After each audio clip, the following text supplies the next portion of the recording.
കൂടുതൽ വാർത്തകളും വീഡിയോകളും കാണാൻ ഈ ചാനൽ സബ്സ്ക്രൈബ് ചെയ്യുക. കൂടെ ബെൽ ബട്ടൺ അമർത്തുക.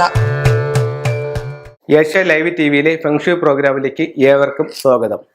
നമുക്ക് ഒരു വീടിനെ സംബന്ധിച്ചിടത്തോളം ഒരു വീടിന്റെ പ്രധാന വാതിൽ ഏത് ഭാഗത്ത് വരണം, ഒരു വീടിന്റെ മാസ്റ്റർ ബെഡ്റൂം ഏത് ഭാഗത്ത് വരണം, അതിന്റെ സ്റ്റെയർ കേസ് എവിടെ വരണം എന്ന് ഓരോന്നിനും കൃത്യമായിട്ടുള്ള സ്ഥാനം നിർണ്ണയിക്കുന്നതും അതിന് പ്രാധാന്യമുള്ളതുപോലെ വളരെ വളരെ പ്രാധാന്യമുള്ള മറ്റൊരു ഏരിയയാണ് ഒരു വീടിനെ സംബന്ധിച്ചിടത്തോളം അതിൻ്റെ കിച്ചൺ. അത് ശരിയായ സ്ഥലത്താണ് നിങ്ങൾ ആ കിച്ചൺ നിർമ്മിച്ച് ശരിയായ സ്ഥലത്ത് നിങ്ങളത് അടുപ്പ് വെച്ച് അവിടെ അഗ്നി പറ്റിക്കുകയാണെന്നുണ്ടെങ്കിൽ അല്ലെങ്കിൽ തീ പറ്റിക്കുകയാണെന്നുണ്ടെങ്കിൽ ഉറപ്പായിട്ടും ആ ഒരൊറ്റ അടുക്കളയിൽ നിന്ന് തന്നെ നിങ്ങളുടെ സൗഭാഗ്യങ്ങൾ വർദ്ധിക്കുന്നതായിട്ട് നിങ്ങൾക്ക് മനസ്സിലാക്കാനായിട്ട് സാധിക്കും. ഒരു വീടിനെ സംബന്ധിച്ചിടത്തോളം അടുക്കള എവിടെ വരണം, അതിൽ എവിടെ അഗ്നി വരണം, എവിടെ സിങ്ക് വരണം, അതിൻ്റെ ഡോർ എവിടെ വരണം എന്ന് നിങ്ങളുമായിട്ട് ഷെയർ ചെയ്യാം. കിഴക്കോട്ട് ദർശനമുള്ള ഒരു വീടാണെന്നിരിക്കട്ടെ, അല്ലെങ്കിൽ വടക്ക്, അല്ലെങ്കിൽ പടിഞ്ഞാറ്, അല്ലെങ്കിൽ തെക്ക്, ഇതിൽ ഏത് ദർശനമുള്ള വീടാണെങ്കിലും അടുക്കളയ്ക്ക് ഏറ്റവും ഉത്തമമായിട്ടുള്ള സ്ഥലം എന്ന് പറയുന്നത് തെക്ക് കിഴക്ക് ഭാഗമാണ്. തെക്ക് കിഴക്ക് ഭാഗമാണ്. അതായത് ഈ ദിക്കിനൊരു പേരുണ്ട്, ഇതിൻ്റെ പേര് അഗ്നികോൺ എന്നാണ്. അപ്പം ഈ പേരിൽ തന്നെ സൂചിപ്പിക്കുന്നുണ്ട് ഈ ദിക്കിൻ്റെ മഹത്വം. അഗ്നിയാണ് ഇവിടെ. അഗ്നികോണാണ് തെക്ക് കിഴക്ക്. അഗ്നികോണിൽ ആണ് അടുക്കളയ്ക്ക് ഏറ്റവും ഉത്തമമായിട്ടുള്ള സ്ഥലം. ഇനി ഇതിപ്പോൾ നമ്മളുടെ ഒരു അടുക്കളയാണെന്ന് സങ്കല്പിക്കുക. അടുക്കളയുടെ ഇതാണ്. ഈ അടുക്കളയിൽ നമുക്ക് എവിടെ സ്റ്റൗ വയ്ക്കാം, എവിടെ സിങ്ക് വയ്ക്കാം, എവിടെ വാതിൽ കൊടുക്കാം എന്നുള്ളതാണ് അടുത്തത് പറയുന്നത്. ഈ അടുക്കളയിൽ നമുക്ക് ഇതാണ് കിഴക്ക്. കിഴക്കോട്ട് നോക്കി നിന്ന് പാചകം ചെയ്യണം. അപ്പോൾ കിഴക്കോട്ട് നോക്കി നിന്ന് പാചകം ചെയ്യണമെങ്കിൽ ഇങ്ങനൊരു സ്ലാബ് ചെയ്യണം. ഇങ്ങനൊരു സ്ലാബ് ചെയ്തിട്ട് ഇതിൻ്റെ കറക്റ്റ് അഗ്നികോണിൽ നിങ്ങൾക്ക് അടുപ്പ് വയ്ക്കാം. അടുപ്പ് അല്ലെങ്കിൽ സ്റ്റൗ വയ്ക്കാം. ഈ ഭാഗത്ത് സ്റ്റൗ വയ്ക്കാം. സ്റ്റൗ വെച്ച് അപ്പം അഗ്നികോണിൽ എന്തിരിക്കുന്നു? സ്റ്റൗ ഇരിക്കുന്നു. സ്റ്റൗ ഇരുന്നിട്ട് കിഴക്കോട്ട് നോക്കി നിന്ന് പാചകം ചെയ്യാം. കിഴക്കോട്ട് നോക്കി നിന്ന് നിങ്ങൾക്ക് പാചകം ചെയ്യാം. അപ്പം ഇതിൻ്റെ സിങ്ക് വടക്ക് കിഴക്ക് മൂലയിൽ സിങ്ക് വയ്ക്കാം. വടക്ക് കിഴക്ക് മൂലയിൽ സിങ്ക് വയ്ക്കാം. അപ്പം അഗ്നികോണ് വീടിൻ്റെ മൊത്തം തെക്ക് കിഴക്ക് മൂലയിൽ അടുക്കള, അതിൽ തെക്ക് കിഴക്ക് ഭാഗത്ത് തന്നെ സ്റ്റൗ, അത് കിഴക്കോട്ട് നോക്കി നിന്ന് പാചകം ചെയ്യുന്നു. അതിൻ്റെ വടക്ക് കിഴക്ക് ഭാഗത്ത് സിങ്കും വരുന്നു. അപ്പോൾ നമ്മുടെ വാസ്തുപ്രകാരം അഗ്നിയും ജലവും ആ ഒരു റൂമിനകത്ത് കറക്റ്റ് ചെയ്തു. ഇനി അടുത്തതിൻ്റെ പ്രാധാന്യം എന്ന് പറയുന്നത് ഇതിൻ്റെ ഡോറ് എവിടെ വരാം എന്നുള്ളതാണ്. ഇതിൻ്റെ ഡോറ് വരാനായിട്ട് ഏറ്റവും നല്ല സ്ഥലം എന്ന് പറയുന്നത് ഈ വടക്ക് പടിഞ്ഞാറിൻ്റെ വടക്ക് വശത്ത് ഇവിടെ നിന്ന് ഡോറ് കയറുന്ന രീതിയിൽ കൊടുക്കുന്നതാണ് ഏറ്റവും നല്ലത്.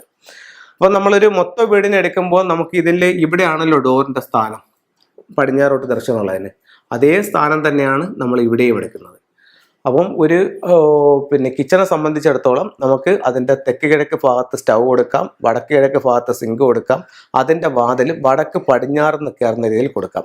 അതേസമയം ഇവിടെയാണ് വാതിൽ കൊടുക്കുന്നതെങ്കിൽ ഇത് നല്ലതല്ല, ആ വാതിലിൻ്റെ സ്ഥലം നല്ലതല്ല. നമുക്ക് അടുത്ത കാര്യം നോക്കാം. ഇത് നമുക്ക് എന്തെങ്കിലും കാരണവശാൽ അവിടെ ചെയ്യാൻ പറ്റിയില്ല. പിന്നെ നമ്മൾ ചെയ്തിരിക്കുന്നത് വടക്ക് പടിഞ്ഞാറ് ഭാഗത്താണ് അടുക്കള ചെയ്തിരിക്കുന്നത്. അപ്പോൾ ഫംഗ്ഷൻ പ്രകാരം വടക്ക് പടിഞ്ഞാറ് ഭാഗത്ത് കിച്ചൺ വരുന്നത് ഗൃഹനാഥൻ്റെ അഭിവൃദ്ധിയെ തടസ്സപ്പെടുത്തുമെന്നും ഗൃഹനാഥൻ ക്ഷയിച്ചുകൊണ്ടിരിക്കുന്ന ഒരു അവസ്ഥ ഉണ്ടാവുമെന്നൊക്കെ ഫംഗ്ഷനിൽ പറയുന്നുണ്ട്. അപ്പം നിങ്ങളുടെ അടുക്കള എവിടെയാണ് ചെയ്തിരിക്കുന്നതെന്നുണ്ടെങ്കിൽ ഈ അടുക്കള എടുക്കുക. ഈ അടുക്കളയുടെ കിഴക്ക് ഭാഗത്ത് ഇതുപോലെ സ്ലാബ് ചെയ്യുക. ഇതിൻ്റെ തെക്ക് കിഴക്ക് ഭാഗത്ത് നിങ്ങൾക്ക് സ്റ്റൗ വയ്ക്കാം. അതിൻ്റെ വടക്ക് കിഴക്ക് ഭാഗത്ത് നിങ്ങൾക്ക് സിങ്കും പണിയാം. ഇനി ചെയ്യേണ്ട അടുത്തൊരു കാര്യം ഇതിൻ്റെ ഡോറ് കൊടുക്കുന്നതാണ്. ഇതിൻ്റെ ഡോറ് കൊടുക്കാനായിട്ട് നിങ്ങൾക്ക് ഏറ്റവും നല്ല സ്ഥലം അതായത് ഈ ഭാഗത്ത് കൊടുക്കാം. ഇത് എവിടെ വരും? ഈ അടുക്കളയുടെ സൗത്ത് ഈസ്റ്റിൻ്റെ സൗത്തിൽ വരും. അതായത് മൊത്തം വീടാണെങ്കിൽ നിങ്ങൾക്ക് ഇവിടെ ഒരു ഡോറിൻ്റെ സ്ഥാനം പറഞ്ഞിട്ടുണ്ടല്ലോ നമ്മൾ, അതുപോലെ അതിൻ്റെ ഈ ഭാഗത്ത് നിങ്ങൾക്ക് ഡോറ് കൊടുക്കാം. അതല്ലാതെ ഈ ഭാഗത്ത് ഡോറ് കൊടുക്കുന്നത് നല്ലതല്ല. ഇതിൻ്റെ പകുതിക്ക് ഇപ്പത്തോട്ട് ഡോറ് കൊടുത്താൽ കുഴപ്പമില്ല, ബാക്കി അങ്ങോട്ട് ഡോറ് കൊടുക്കുന്നത് നല്ലതല്ല. അപ്പോൾ ഈ രീതിയിൽ നിങ്ങൾക്ക് ചെയ്യാം. അപ്പം ഇത്തരത്തിൽ ഉള്ള ഒരു അടുക്കള. അത് കഴിഞ്ഞിട്ട് അടുക്കളയിൽ ശ്രദ്ധിക്കേണ്ട മറ്റു കാര്യങ്ങൾ എന്ന് പറഞ്ഞാൽ അടുക്കളയിൽ പരമാവധി റെഡ് കളേഴ്സ് ഒഴിവാക്കുക. റെഡ് അഗ്നിബാധയ്ക്ക് സാധ്യതകൾ ഉണ്ടാക്കും. അപ്പോൾ അതുകൊണ്ട് ഫ്ലോർ ആയാലും മറ്റ് കബോർഡുകളൊക്കെ ചെയ്യുന്നതായാലും കിച്ചൺ റാക്കൊക്കെ ചെയ്യുന്നതായാലും റെഡ് കളർ ഒഴിവാക്കുക. അതുപോലെ തന്നെ ശ്രദ്ധിക്കേണ്ട കാര്യം എന്ന് പറഞ്ഞാൽ നമ്മൾ ഇപ്പം നിലത്തൊക്കെ ഇട്ട് തുടച്ച തുണികളൊക്കെ നമ്മൾ അവിടെ ഇവിടെ ഇട്ടിരിക്കുന്നത് ചില കിച്ചണിൽ കാണാനായിട്ട് സാധിക്കും. അതൊന്നും നല്ലതല്ല. എപ്പോഴും അടുക്കള നല്ല വൃത്തിയായിരിക്കണം. രാത്രി ഭക്ഷണമെല്ലാം കഴിച്ചതിന് ശേഷം പാത്രങ്ങളെല്ലാം കഴുകി വൃത്തിയായി വളരെ വൃത്തിയോടെയും വെടിപ്പോടെയും കൂടി വേണം അടുക്കള കാണേണ്ടത്.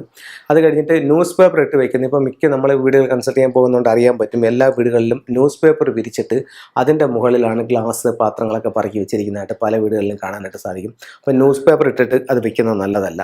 അത് കഴിഞ്ഞിട്ട് നമുക്ക് അടുത്തൊരു കാര്യം പറയാമെന്ന് പറഞ്ഞു കഴിഞ്ഞാൽ, നമ്മുടെ മെഡിസിൻ, അതായത് നമുക്ക് ടാബ്ലറ്റും മറ്റുമൊക്കെ നമ്മൾ കിച്ചണിൽ വെക്കുന്ന ഒരു പ്രവണതയുണ്ട്. അത് നല്ലതല്ല. കാരണം ഭക്ഷണം കഴിക്കുന്ന കണക്ക് ഉള്ള കാലം നമുക്ക് മരുന്ന് കഴിക്കേണ്ടി വരുന്നൊരവസ്ഥ ഉണ്ടാക്കും. അത് കണക്ക് തന്നെ ക്ലോക്കും കലണ്ടറും അടുക്കളയിൽ പാടില്ല. ഇത്തരം കാര്യങ്ങൾ ഒഴിവാക്കുക.